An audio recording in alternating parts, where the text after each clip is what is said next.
Suprema, Zoraida Ábalos. Muy buenas noches, señora Ábalos. Buenas noches, señor Carvalho, muy buenas noches. La hemos invitado para que nos dé su punto de vista sobre la sentencia adoptada o comunicada el día de ayer, con fecha de ayer que se publicó, aunque había sido adoptada el 15 de julio. Parece que hay que esperar unas semanas entre que los jueces deciden esta sentencia y la hacen pública. En fin, es asunto de ellos. Pero en todo caso, lo que queda claro, como ha sido interpretado por la mayor parte de los analistas de hoy, es que la doctrina que ha fijado el Tribunal Constitucional es exactamente la que aplicó usted cuando abrió una investigación contra un expresidente en ejercicio en ese momento, pero la suspendió en espera de que su mandato se cumpla para poder llevarla a cabo. Usted innovó, porque antes de usted nadie había abierto una investigación contra un presidente en curso. Esto tuvo lugar el año 20, Así es. a propósito del señor justamente Vizcarra, pero una vez establecido este precedente se aplicó lo mismo con Pedro Castillo, que se le investigue, se abre una carpeta fiscal, pero se respeta el artículo 117 de la Constitución que limita a 4 causas la posibilidad de hacer una investigación o acusación, como dice la Constitución, sobre un jefe de Estado en ejercicio. A la luz de esta realidad, ¿cómo ha reaccionado usted cuando tomó conocimiento de esta sentencia del Tribunal Constitucional? Bueno, con esto creo que ha quedado demostrado que la inhabilitación de la que fui víctima por parte del Congreso fue una inhabilitación arbitraria, contraria a derecho, porque, como usted acaba de decir, ¿no? En el Ministerio Público han habido 3 posiciones. La primera posición durante 39 años era archivo liminar, y no critico, ojo, a mis colegas que hicieron eso, porque interpretaba de esa manera la y porque Constitución. estaba respaldada por juristas que decían que no se podía investigar. Cuando yo en el año 2020 llega una carpeta fiscal, una investigación hecha en primera instancia, que comprometía de alguna manera al expresidente Vizcarra y a alguno de esos... Creo que era el caso Swing. El caso Swing, sí. Richard Swing. Yo ahí decido, o sea, porque fíjese usted, la primera posición tenía para mí un problema. O sea, una vez que uno archiva, podía ser impunidad porque prescribía. Claro. Yo creo que lo más importante, el paso que yo di, fue una decisión trascendental. El primer paso fue no solamente que decido abrir investigación para evitar que prescriba, o impunidad, sino que permito que se abra la investigación. ¿Para qué? Para que todos los corresponsables, todos los que están involucrados en ese hecho sean investigados. Solamente con respecto al presidente en funciones se le reserva, no como dijeron muchos de que se le había archivado. Nunca se archivó, pero acá quisiera hacer el recalco. Desde el momento que se abre la investigación, uno no investiga a las personas, investiga hechos que involucran a personas. Ese hecho nunca paralizó, estaba vivo, porque todos los ministros que estaban comprometidos y todos los demás lo seguían declarando. Es más, me daban elementos de convicción para que cuando acabara el mandato del presidente pudieran seguir investigando. Tanto es así, fíjese usted, que yo presento, acá le he traído, esta denuncia fue el 9 de octubre del 2020. O sea, yo lejos estaba de avisorar. Vizcarra salió en noviembre, me parece. Así es. Pero mire usted, lejos estaba yo de avisorar que tiempo después iba a entrar el señor Pedro Castillo o la señora Dina Boluarte. Cuando yo presento esa investigación el 9 de octubre, al mes siguiente el Congreso lo vaca. A los 2 días yo suspendo, o sea, dejo sin efecto la suspensión y sigo con la investigación y presento la denuncia constitucional en mayo del año siguiente. Entonces, pero la narrativa que se tejió fue una narrativa adversa, ¿no? Como que yo había archivado, como que el caso se había congelado. Mentira. Al contrario, el caso seguía vigente porque todos los involucrados seguían investigados, solamente en virtud al 117 de la Constitución. Claro. ¿No? Porque sabe usted que solamente se le puede investigar por cuatro temas constitucionales. Así, un delito y los otros 3 que no son delitos. Traición a la patria, ni impedir que hayan elecciones. Impedir el funcionamiento del jurado. El Jurado Nacional de Elecciones. Sí. De acuerdo. Muy bien. Este caso que usted abrió, según veo en esta carpeta fiscal, en octubre del año 20, el 9 de octubre, para ser más precisos, sigue vigente. Es lo que se está investigando actualmente. Es lo que se está investigando, porque yo presenté la denuncia constitucional, ¿no? Y ya yo he perdido competencia sobre ese asunto, ¿no? Pero lo que me gustaría recalcar, porque el público creo que merece la respuesta, mucho se ha dicho que yo nunca investigué al señor Vizcarra. Lo que quiero recalcar es que en el 2022, o sea, 2 años después, viene el tema del señor expresidente Castillo. Y yo vuelvo, ese precedente que senté con el señor Vizcarra donde nadie me denunció, el 4 de enero del 2022, lo vuelvo a establecer, porque yo no puedo cambiar, ya era un precedente. Claro, si lo había hecho el 20 Así para el señor Vizcarra, tenía que actuar de la misma manera. De la misma manera. El 22 para Pedro Castillo. Así es. ¿Qué temas eran sobre Pedro Castillo respecto a los cuales usted abrió investigación y la suspendió? Eran varios temas, el caso de Tarata, Puente Tarata, Petroperú. Corrupción. Corrupción. Era tráfico de influencias. Bueno, cuando yo hago esta investigación, es ahí donde empieza la narrativa de que dicen, ¿cómo es posible que la doctora abre investigación y archive? Primera mentira, yo no archivé, suspendí. Segundo, ¿cómo es posible que diga que si se puede? La Constitución dice que no se puede acusar, decían, pero sí se puede investigar. Y acá hay algo que tiene que quedar claro, y lo ha dicho este TC, lo acaba de decir. Mire usted, el término acusar en la Constitución no está en clave al Código Procesal Penal. Está en clave, en correlato a lo que dice el artículo 99 de la Constitución, que dice, corresponde a la Comisión Permanente acusar al presidente ante el Pleno. Entonces, en un párrafo de esta sentencia dicen que efectivamente el Código Procesal Penal tiene que ser, el enfoque tiene que ser desde el punto de vista constitucional y no al revés. Ahora, lo importante es que yo en esta resolución que señalo en el año 2020 dejo claro que la protección no es a la persona. No se protege a la persona, se protege a la figura presidencial. ¿Por qué? Ese tema me llevó a mucha discusión, señor Carvalho, pero una de las cosas que tuvimos que conversar fue esto. Dijimos, la ley de carrera fiscal en uno de sus títulos preliminares establece que un fiscal cuando toma una decisión tiene que ver cuál va a ser el impacto que esto va a generar. Y nosotros decíamos, llegas a ser presidente y siempre vas a tener denuncia tras denuncia. ¿En qué momento? ¿En qué momento, decía la doctrina y decían los juristas, no lo decía yo, en qué momento comienzas a gobernar el país? ¿En qué momento comienzas a ver el tema salud, el tema economía, políticas públicas? ¿En qué momento? Entonces decíamos, ese es hacer el impacto. Por eso es que tomamos esa decisión en estricto apego a lo que dice la Constitución. Y bueno, ¿cómo no alegrarme cuando, por ejemplo, el día de ayer he escuchado una entrevista que le hacen al ponente de esta decisión y dice que el Congreso se equivocó. Acusación contra usted, que es quién, porque hay otros que no han dicho que se equivocó y sin embargo han celebrado ruidosamente esta sentencia del TCA. Me ha llamado mucho la atención ver a algunos congresistas que votaron, entre los 77 que votaron por su inhabilitación y que hoy están felices con esa sentencia. Pienso en el señor Cabero, por ejemplo, y en el señor Cueto, que vamos a ver un poco más adelante. Sí, es verdad, pero lo que a mí me importa es que juristas, o sea, hayan reconocido, ¿no?, de que no se hizo nada al contrario. Ese es el diseño constitucional. Y uno tiene que respetar la Constitución cuando te gusta y cuando no te gusta. La Constitución solamente nos daba cuatro supuestos de hecho. No había otra. Y en todo caso, nadie, por ejemplo, ponderó el paso que se había dado de investigar para evitar que prescriba el hecho. Eso no lo ponderaron. Porque, como le repito, tejieron una narrativa de que yo había archivado. Nunca archivé el caso. Quedó en suspenso, pero el hecho se siguió investigando. ¿Usted cree que hay un presidente que va a cometer un delito en función solo? Lo tiene que cometer con una serie de personas. Bueno, pues el paso que yo di, este hecho se investiga, se abre investigación, evito que prescriba, y todo esto yo voy tomándole declaraciones, se van haciendo todas las diligencias, pero por respeto y apego al artículo 117 tengo que reservar hasta que termine su mandato, como fue con el señor Vizcarra. Sostiene que se condujo de la misma manera con Martín Vizcarra idéntico que con Pedro Castillo, porque se le asoció con el señor Vizcarra y se dijo que habían personas en el intermedio que habían obrado.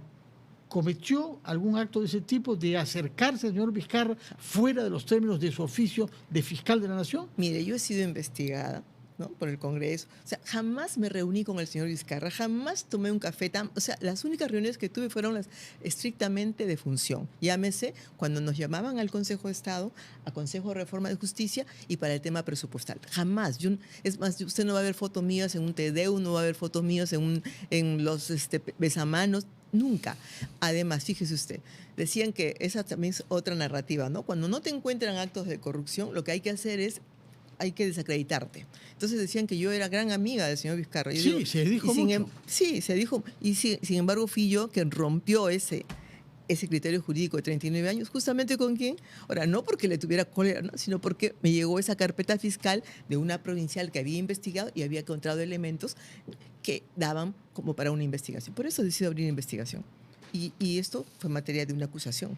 Y se investigó verdaderamente a personas del entorno de Martín Vizcarra, porque lo importante es que se abra causa a la persona, se suspende si es el presidente, pero parientes, Todos. amigos, asesores, testigos y personas del entorno. ¿Lo hizo usted? Claro, se hizo. O sea, ¿A quiénes, por ejemplo? Me acuerdo la ministra de Agricultura en esa época. Balbuena. Allá. O sea, y yo a los que eran mi competencia, aforados, y en las otras instancias a los que no eran aforados. O sea, se ordenó abrir una investigación. El hecho no como antes, el problema era que antes las investigaciones se cerraban en virtud del 117 preliminarmente, no se hacía investigación ¿Y alguna. por qué es que no avanzó si es una investigación que comenzó el año 2020 y se hiciera hace 5 años? ¿Qué pasó con el caso Swink? Nunca supimos nada más. Yo perdí competencia del momento que presenté la denuncia ante el Congreso. Ahí uno pierde competencia. Acuérdese que después fui inhabilitada 11 meses. No, en este momento, si usted me dice en qué estado está, no conozco la carpeta. Porque no le compete ahora. No puedo, Usted es responsable de criminalidad organizada. No, acabo de ser cambiada. Yo estaba en una segunda permanente, una suprema permanente. Acabo de ser cambiada a una fiscalía especializada de corrupción. Y yo aprovecho la corrupción de funcionarios. Aprovecho la oportunidad para decirle que de repente es necesario que la comunidad se entere de que nos exigen muchos resultados, ¿no? Pero no nos dan presupuesto. En este momento, por ejemplo, recién me están haciendo la entrega de cargo. Voy a recibir como 430 carpetas fiscales. Hay más de 3.000 documentos para trabajar. Y sin embargo, no hay espacios para que los equipos de trabajo puedan funcionar. Solamente se trabaja con 4 o 5 fiscales adjuntos. O sea, no tengo la carga que tienen otras fiscalías y sin embargo no se puede por el tema presupuestal. Solamente tenemos presupuesto hasta septiembre de este año. Mire usted, por ejemplo. ¿Qué ha pasado? ¿Por qué es que no hay? Esa queja la hemos escuchado de otros fiscales también. ¿Qué ha pasado con el presupuesto que se previó en su momento en el presupuesto que se aprobó en noviembre pasado? El presupuesto que nos dan es un presupuesto que no alcanza. Acuérdense que nosotros tenemos ahora las investigaciones conforme al Código Procesal Penal y el gasto es tremendo y casi todo el presupuesto se va en pago de planillas, porque hay CAS, 728, fiscales, lo que queda para 18-19% se va en gastos de corrientes, luz, agua, vigilancia. Lo que queda para gastos de inversión es el 5%. Fíjese usted, por ejemplo, en el año 2013 sale la 30125, una ley que dice que los fiscales superiores hacia abajo deben ganar conforme gana un supremo. Han pasado del 2013 al 25, 12 años, el Poder Judicial, gracias a Dios, ya logró ese aumento, el Poder Judicial. No estoy hablando porque los supremos no nos vaya el aumento, es de superior para abajo. Sin embargo, a los fiscales de superior, provincial, hasta ahora no pueden tener ese aumento y hay una disparidad. Haciendo el mismo trabajo, es más, con el Código Procesal Penal, el trabajo del fiscal es muy intenso. Muy bien, regresando al tema del Tribunal Constitucional, lo que ha dicho claramente en su inciso 116, me parece, es que sí se pueden hacer investigaciones preliminares, pero ahí nomás, y esas preliminares con algunas restricciones. Por ejemplo, solamente 2 veces se puede interrogar, máximo 2, una o 2 al jefe de Estado. En segundo lugar, se puede incautar documentación, solicitarla o incautarla, así como objetos que puedan tener que ver con el delito investigado. No se puede allanar ni su domicilio ni su oficina, pero sí se puede investigar libremente a las personas que estén asociadas al delito. Sí. ¿Usted cree que se ha avanzado respecto a los límites a los que usted llegó? Porque cuando usted suspendió, ni siquiera se permitió hacer 2 interrogatorios, que por lo demás ha quedado precisado que tienen que ser hechos en Palacio de Gobierno. Ya no veremos a la presidenta desplazándose a la Fiscalía, puesto que el fallo del TC obliga a que el interrogatorio del presidente, en caso de que haya, se lleve a cabo en Palacio de Gobierno. Bueno, yo tuve una estrategia. En el caso Castillo, si yo lo llamaba a declarar como investigado, él podía decir conforme a derecho que no declaraba. Entonces lo llamé a declarar primero como testigo. Y porque como no testigo, cuente todos sus secretos, guarde algunas maneras de actuar. Ahora, con respecto, creo que, por ejemplo, esta nueva es la decisión que ha tomado el TC, lo que hace es que acota, ¿no? Puedes tomarle la declaración, puedes pedir información, puedes pedir prueba documental. No puedes, por ejemplo, conducir de grado fuerza a una presidenta. No puedes, ¿no? Como repito, el diseño que nosotros tenemos, el diseño constitucional, es un diseño de protección a la majestad presidencial. Sin duda, ¿sí? Todos los países del mundo, y usted habla de majestad, esto viene de los reyes, ¿no? Y algo importante, en el fundamento 171 de esta ha quedado establecido que todos los actos que se han realizado en las carpetas fiscales, por ejemplo, de la señora Dina Boluarte, no son nulos, están vigentes, tienen eficacia. Han quedado suspendidos. Sí. Ya, ahora, me parece recordar que el fiscal Juárez Atoche, colega suyo, acudió a Palacio de Gobierno para entrevistar a Ollanta Humala e incluso creo que a su esposa Nadine Heredia. ¿O no? ¿No hubo un interrogatorio fiscal de No Juárez recuerdo, Atoche? no recuerdo si el doctor Juárez... La verdad que...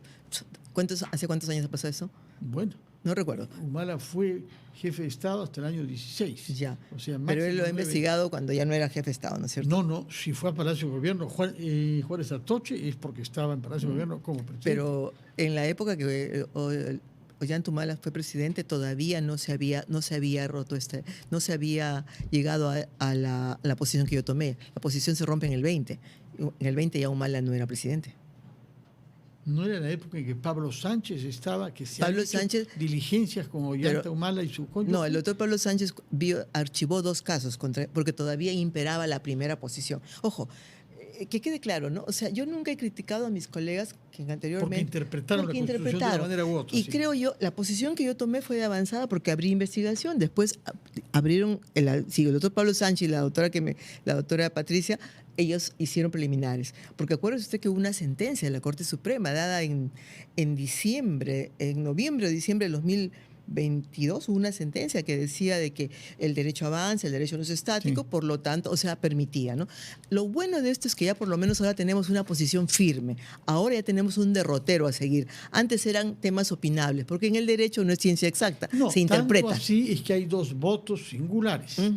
Uno del señor Gutiérrez Tiza, que considera que se ha debido restringir mucho más, y el otro del señor Monteagudo, juez constitucional también, que sostiene que hay 2 delitos, 2 tipos de delitos respecto a los cuales hay tratados internacionales firmados por el Perú. Sí. Uno sobre corrupción, que tiene que ver con lo que hace usted ahora como fiscal encargada de eso, y el otro, violación de derechos humanos. Sí. Y que en esa materia él considera que es un error que el Tribunal Constitucional, que sus colegas, la mayoría de sus colegas, hayan prescindido de las consideraciones sobre impunidad que puede ser atribuida a esta medida. Sí, ¿Qué opina? efectivamente. Y él solamente declara fundada en parte en el extremo que dice que no se puede llevar a una presidenta en funciones con el apercibimiento de ser conducida de grado de fuerza. Esa es la única, él declara fundada, ese extremo sí lo declara fundado. Ahora, usted fue rehabilitada por decisión de la Justicia Constitucional. Explique con qué argumentos, porque el Tribunal Constitucional anterior no tenía la misma actitud que ha tenido con esta sentencia el actual, o digamos con más precisión, la actual composición de este tribunal, ¿no? Es el mismo, pero cambiaron las personas. Bueno, a ver, yo fui inhabilitada y por lo tanto me quedé 11 meses. Muchas personas piensan de que en esos 11 meses yo recibí algún tipo de pensión. No. Estuve, o sea, 0 soles, me quitaron todo, ¿no? El seguro, Inhabilitada quiere decir que no se le paga ningún nada, adelanto de pensión ni nada. Ni nada. Fueron 11 meses que hasta ahora yo... ¿Y tampoco podía trabajar? No podía trabajar porque seguía siendo fiscal suprema. Ya, no le voy a preguntar qué hizo entonces. Estaba en el Lima. Supongo que tiene parientes y amigos. Ya. Ahora, el hecho es de que yo interpuse una acción de amparo y la Corte Superior, la sala, declaró fundada a mí, ¿no? Porque se había violado mi derecho. Porque acuérdense que hay una sentencia, si la mente no me falla, la 0444 del TC, había dicho que en principio sí, las resoluciones del Congreso no deben ser revisadas en sede judicial, salvo cuando se violan derechos fundamentales. Y este era mi caso. Entonces, ahora, este caso, fíjese, está en la Corte Suprema porque el procurador apeló. Cuando me declaran fundada mi pedido y me reincorporan, el procurador apela. Y recién me han señalado fecha para la semana que... del Congreso. Ajá, ya. ajá. ¿Y en qué fase se halla esa apelación? Está en la próxima semana, se debe dar ya una audiencia para que quede al voto. Bueno, pero después de esta sentencia del Tribunal Constitucional, ¿ha hallado respaldo de oposición? Yo creo que sí. De acuerdo. Ahora, después de usted, entró Pablo Sánchez como fiscal de la Nación y él cambió la doctrina respecto a usted, porque usted había suspendido la investigación, en este caso sobre Pedro Castillo, pero Pablo Sánchez no comprendía la Constitución de la misma forma que usted. El doctor Pablo Sánchez dijo de que sí se podían hacer investigación preliminar. O sea, yo decía de que se abría la investigación, se investigaba a todos, pero al presidente se le respetaba. El doctor Pablo dio un paso más y dijo, no, se puede hacer preliminar. Y la doctora Patricia que siguió esa misma corriente. O sea, hacían preliminar. Hacer preliminar significa, por ejemplo, que puedes dar una interceptación telefónica a un presidente, ¿no? O puedes dar un impedimento de salida.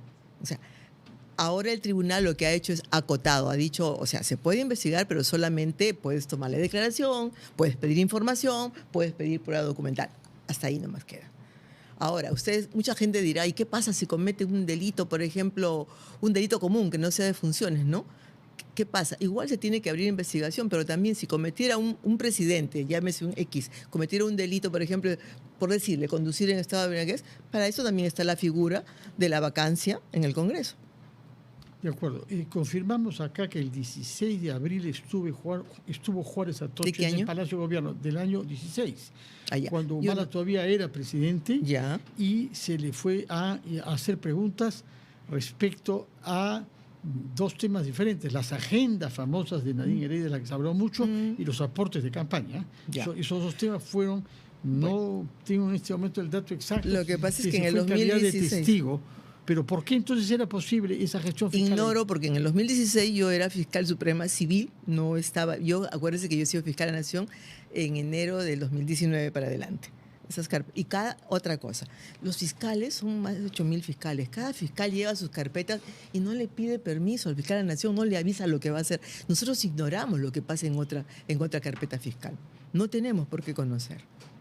Pregunta final, ¿ha vuelto la armonía a la Fiscalía, sobre todo a la Junta de los Fiscales Supremos? Estamos tratando de llevarnos bien, sobre todo para buscar una unidad en el propósito, ¿no? Y el propósito es levantar nuestra imagen, ¿no? O sea, visibilizar el trabajo que estamos haciendo, pero también solicitar apoyo. Porque, por ejemplo, mucho se ha dicho que nosotros estamos peleados con la policía. Yo siempre lo he dicho y lo he manifestado públicamente. Yo no creo que la policía sea nuestro enemigo. Yo creo que Ministerio Público y Policía tenemos que ser un binomio fuerte. O sea, ¿sabe? El enemigo es la criminalidad organizada, pero la policía y el Ministerio Público lo que necesitamos es que nos fortalezcan con logística, sobre todo la Policía de Investigación y el Ministerio Público. ¿Cómo podemos investigar si no nos dan la logística, si no nos dan el personal? Es difícil. Ese es el apoyo que pedimos, ¿no? Entonces, estamos haciendo todos los mejores esfuerzos por mejorar esto, pero también pedimos apoyo. Mejores esfuerzos, naturalmente que el presupuesto es indispensable, y lo hemos planteado acá varias veces, pero ha habido en muchos sectores una crítica contra diversas autoridades fiscales respecto de politización y de grupos y de hostilidades que en parte pasan por las opiniones políticas de cada uno de los fiscales. Bueno, de repente somos más de 8.000 fiscales. ¿Cuántos son los fiscales de repente que en algún momento traspasaron esa línea? Pero ahora hay 6 supremos, ¿no? Sí. Esa opinión ha sido vertida incluso por el ministro del Interior, usted sabe, ¿no? Sí. Yo creo que nosotros hacemos nuestro trabajo. Mire, nosotros, la Constitución nos manda a investigar. Yo sé que es un trabajo difícil, porque a veces investigamos y tocamos a personas con bastante poder, ¿no? Entonces, entenderán ustedes que no es fácil la labor que tenemos, sobre todo cuando investigas altas autoridades, altos funcionarios, no gusta. Entonces, tenemos a veces narrativas mentirosas como esto, por ejemplo, ¿no? En esa época se me satanizó, como que yo era vizcarrista, después yo era gente de Castillo, yo era comunista. O sea, nunca entendieron que en realidad se había dado un paso trascendental al impedir que los casos prescriban, al permitir que se investigue todo el entorno comprometido. Eso era un gran paso. Bueno, veremos entonces qué dice la Corte que debe pronunciarse sobre su caso todavía la semana próxima, o creo que ha dado una audiencia, ¿no? Sí, la audiencia. ¿Y cuándo se prevé que haya la sentencia? Yo espero que muy pronto, ¿no? Porque ¿este año? Espero, sí, espero que sea este año. Muy bien, entre tanto se ocupa usted de las fiscalías que hacen investigación en temas de corrupción. Estoy recién recibiendo el cargo porque he sido designada, ¿no?, a una fiscalía. Bueno, ojalá que tenga éxito, señora Soraya Ábalos, porque la corrupción carcome las instituciones públicas y hace que los ciudadanos pierdan confianza en las autoridades, sean civiles como la suya, la fiscalía, militares y sobre todo policiales, ¿no? Muchas gracias a usted por su presencia y que tenga buenas noches. Vamos a hacer una pausa y nos vamos a tomar un poco más de tiempo. Estamos en un programa con horario extraordinario de las cosas como son. Despedimos a la fiscal